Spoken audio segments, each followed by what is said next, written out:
Next phylum आपल्याला बघायचा आहे तो आहे 6वा फायलम आणि त्याचं नाव आहे ॲनिलिडा. फायलम ॲनिलिडा. ॲन्युलसचा अर्थ असतो बाळांनो रिंग. आता यांची बॉडी जी आहे ती रिंग लाईक बॉडी आहे, म्हणजे यांच्या बॉडीवरती आपल्याला रिंग्स पाहायला मिळतात, म्हणून ॲन्युलस म्हणजे रिंग, म्हणून यांना आपण ॲनिलिडा असं म्हणतो. या फायलम मधले जे ॲनिमल्स आहेत ते कशा प्रकारचे ॲनिमल्स आहेत ते आपण पाहणार आहोत. यांचे कॅरेक्टरिस्टिक्स आपल्याला पाहायचं आहे. तर एक्झाम्पल कोणकोणते दिलेले आहेत बघा. तर एक्झाम्पल दिलेलं आहे नेरिस आहे, त्यानंतर अर्थवर्म आहे. अर्थवर्म हे कॉमन नाव झालं. त्याचं सायंटिफिक नाव काय आहे तर Pheretima. That is the scientific name of that animal. त्यानंतर हिरुडेनेरिया. हिरुडेनेरिया हे एक सायंटिफिक नाव झालं. त्यालाच आपण कॉमनली लीच असं म्हणतो, ब्लड सकिंग इन्सेक्ट. तर हे काही एक्झाम्पल्स आहेत. त्यानंतर नेक्स्ट कॅरेक्टर्स आपण बघायचं. यांनाच आपण दुसरं नाव commonly called as ring worms or segmented worm. Ring worm किंवा सेगमेंटेड वर्म असं का म्हणतो तर ही समजा त्यांची बॉडी आहे. तर रिंग वर्म म्हणजे काय, त्यांच्या बॉडीवरती आपल्याला रिंग पाहायला मिळतात. आणि सेगमेंटेड वर्म, सेगमेंटेड म्हणजे काय तर हे सेगमेंट्स, तुकडे, सेगमेंटेड वर्म्स, म्हणून त्यांना आपण सेगमेंटेड वर्म्स असं म्हणतो. सेगमेंट बॉडी जी आहे ती सेगमेंटमध्ये डिवायडेड आहे, म्हणून त्याला आपण सेगमेंटेड वर्म असं देखील म्हणतो किंवा रिंग वर्म असं देखील म्हणतो. नेक्स्ट आहे हॅबिटॅट बाबतीत. आता कुठे कुठे सापडतात तर ते मोस्टली काय आहेत ॲक्वॅटिक आहेत. ठीक आहे, मोस्टली काय आहेत ॲक्वॅटिक आहेत. फ्यू आहेत ते एक्टोपॅरासाइट आहेत. आता एक्टोपॅरासाइट म्हणजे काय तर दुसऱ्याच्या बॉडीच्या वरती राहणारे स्वतःच्या अन्नासाठी, त्यांना आपण एक्टोपॅरासाइट असं म्हणतो. फ्री लिव्हिंग आहेत काही. फ्री लिव्हिंग म्हणजे काय कुठेही सगळीकडे फिरणारे, फ्री लिव्हिंग. बरोईंग इन सॉइल, बरोईंग म्हणजे जमिनीमध्ये बीळ करून राहणारे, त्यांना आपण बरोईंग ॲनिमल्स असं म्हणतो. तर हे झालं त्यांच्या हॅबिटॅट बाबतीत. आता त्यांच्या बॉडीचं स्ट्रक्चर जर का बघितलं, बायलॅटरली सिमेट्रिकल बॉडी आहे. बायलॅटरली सिमेट्रिकल बॉडी म्हणजे कशी तर जर का आपण त्या ॲनिमल्सना एका स्पेसिफिक प्लेनमधून कट केलं तर त्याचे 2 इक्वल पार्ट्स होतात, त्याला आपण बायलॅटरल सिमेट्रिकल बॉडी असं म्हणतो. मेटामेरिकली सेगमेंटेड बॉडी आहे. मेटामेरिकली सेगमेंटेड म्हणजे काय तर त्यांची बॉडी ही अशा पद्धतीने सेगमेंटेड आहे. सेगमेंटेड, ठीक आहे. बॉडीवरती आपल्याला सेगमेंट्स पाहायला मिळतात.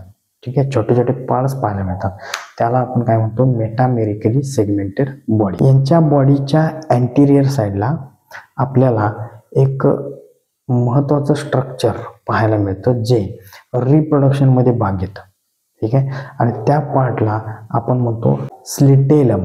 तर स्लिटेलम हा एक बॉडीच्या अँटिरियर पोर्शनला प्रेझेंट असणारा एक ग्लँड्युलर ग्रंथींपासून बनलेला आहे, म्हणून त्याला ग्लँड्युलर असं म्हणतो.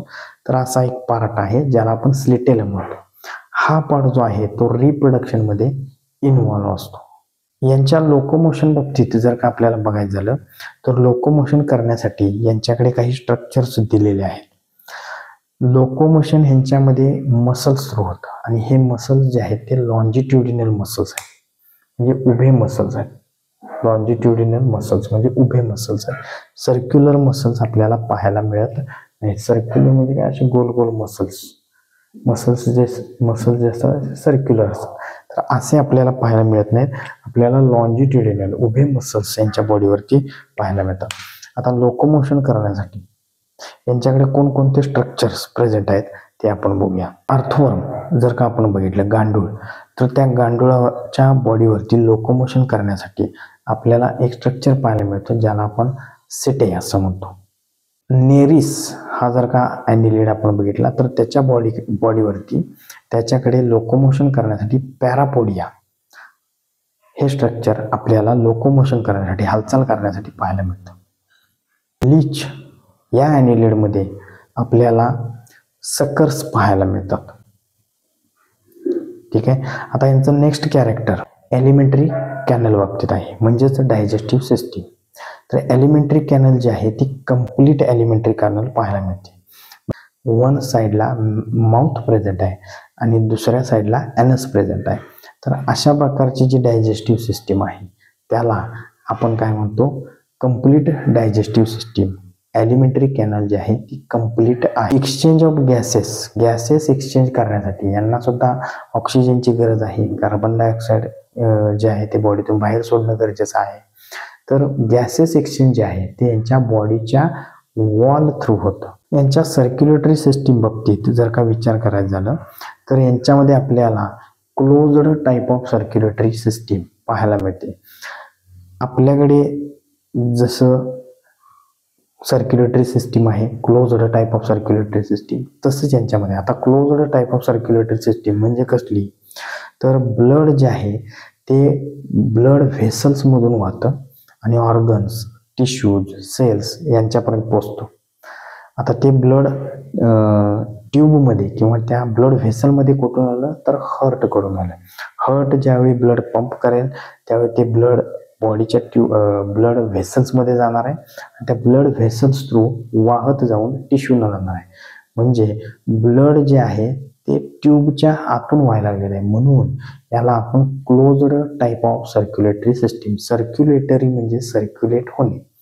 तर यांच्या बॉडीमध्ये जे ब्लड आहे ते सर्क्युलेट होतं, टिश्यूजपर्यंत पोचतं, ऑर्गनपर्यंत पोचतं आणि ते कसं पोचणार आहे ब्लड व्हेसल्समधून, म्हणून याला आपण क्लोज्ड सर्क्युलेटरी सिस्टीम असं म्हणतो. एक्सक्रिशन आणि ऑस्मोरेग्युलेशन यांच्यामध्ये कसं होतं. एक्सक्रिशन म्हणजे काय, एक्सक्रिशन म्हणजे वेस्ट मटेरियल डायजेशन झाल्यानंतर बाहेर टाकणे आणि ऑस्मोरेग्युलेशन म्हणजे काय, तर बॉडीमध्ये टेम्परेचर मेंटेन ठेवणे, बॉडीमधील जे आयन्स आहेत त्या आयन्सचा बॅलन्स मेंटेन ठेवणे, याला आपण ऑस्मोरेग्युलेशन असं म्हणतो. आणि ते ऑस्मोरेग्युलेशन यांच्यामध्ये नेफ्रिडिया या स्ट्रक्चर थ्रू मेंटेन ठेवलं जातं. नर्वस सिस्टीम, आता यांच्यामध्ये जी नर्वस सिस्टीम आहे ती कशापासून बनलेली आहे, तर nervous system which is made up of nerve ring. बघा नर्वस सिस्टीम जी आहे ती नर्व रिंग पासून बनलेली आहे आणि व्हेंट्रल नर्व कॉर्ड, तर दोन गोष्टींपासून बनलेले आहे. नर्व रिंग, तर नर्व रिंग काय आहे ते महत्वाचं आहे. नर्व रिंग नेमकी काय आहे, समजा हा एक न्यूरॉन आहे, हा एक न्यूरॉन आहे, हा एक दुसरा न्यूरॉन आहे, ठीक आहे, त्यानंतर हा एक न्यूरॉन आहे, ठीक आहे. तर हे जे न्यूरॉन्स आहेत ते एकमेकांना काय असतात, जॉईंट असतात. तर हे काय झालं, एक नर्व झाला. हा एक न्यूरॉन, हा एक न्यूरॉन, हा एक न्यूरॉन, हे मिळून एक नर्व झाला.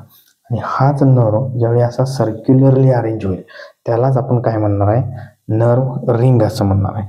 तर नर्व रिंग पासून बनलेले आहे. त्याचबरोबर ventral nerve cord, ventral nerve cord म्हणजे काय, बॉडीच्या व्हेंट्रल साईडला प्रेझेंट आहे म्हणून त्याला आपण व्हेंट्रल नर्व कॉर्ड म्हणतो. नर्व कॉर्ड, कॉर्ड म्हणजे काय, थिक न्यूरॉन्स पासून, नर्व फायबर्स पासून बनलेला एक कॉर्ड, त्याला आपण काय म्हणतो, नर्व कॉर्ड असं म्हणतो. आणि हा जो नर्व कॉर्ड आहे तो बॉडीच्या व्हेंट्रल साईडला प्रेझेंट आहे. डायग्राम मध्ये बघायचा म्हणजे तुमच्या लक्षात येईल. आता तो जो नर्व कॉर्ड आहे त्याच्याबद्दलच पुढे काय सांगितले बघा, तो व्हेंट्रल आहे. व्हेंट्रल म्हणजे काय, बॉडीच्या व्हेंट्रल साईडला प्रेझेंट आहे, ठीक आहे. सॉलिड आहे, हॉलो नाही, तो सॉलिड आहे. आणि गँग्लिओनेटेड आहे. गँग्लिओनेटेड म्हणजे काय, भरपूर न्यूरॉन्सच्या कलेक्शनला आपण गँग्लियॉन असं म्हणतो. नावातच आहे गँग्लियॉन, गँग, ठीक आहे. कशाची गँग, न्यूरॉन सेल्सची गँग. तर यांची जी नर्वस सिस्टीम आहे ती कशी आहे, तर ती बनलेली कशापासून आहे, नर्व रिंग पासून बनलेली आहे. दुसरं म्हणजे त्यांच्यामध्ये आपल्याला व्हेंट्रल नर्व कॉर्ड पाहायला मिळते, म्हणजे बॉडीच्या व्हेंट्रल साईडला नर्व कॉर्ड पाहायला मिळते. आता ती नर्व कॉर्ड सॉलिड आहे आणि गँग्लिओनेटेड आहे, म्हणजे भरपूर न्यूरॉन्स पासून बनलेले आहे. कलेक्शन ऑफ न्यूरॉन त्याला आपण गँग्लियॉन असं म्हणतो, कलेक्शन ऑफ किंवा न्यूरॉन. या फायलम मधले जे ॲनिमल्स आहेत ते हार्मॅफ्रोडाइट आहेत. आता हार्मॅफ्रोडाइट म्हणजे काय बाळांनो, तर हे जे ॲनिमल्स आहेत, काही असे ॲनिमल्स आपल्याला याच्यामध्ये पाहायला मिळतात ॲनिलिड्समध्ये की दोन्हीच्या दोन्ही सेक्स ऑर्गन, मेल आणि फिमेल सेक्स ऑर्गन जे आहे, म्हणजे टेस्टिस जे मेल सेक्स ऑर्गन आहे आणि ओव्हरी ज्याला आपण फिमेल सेक्स ऑर्गन म्हणतो, तर दोन्हीच्या दोन्ही सेक्स ऑर्गन एकाच बॉडीवरती जर का प्रेझेंट असतील तर अशा ॲनिमलला आपण हार्मॅफ्रोडाइट ॲनिमल असं म्हणतो. प्युअर डायोसियस, आता हर्मॅफ्रोडाइट म्हणजे मोनोसिएजर. मोनो म्हणजे सिंगल, बॉडी एकच आहे, त्याच्यावरती दोन्ही सेक्स ऑर्गन्स आहेत. नेरिस.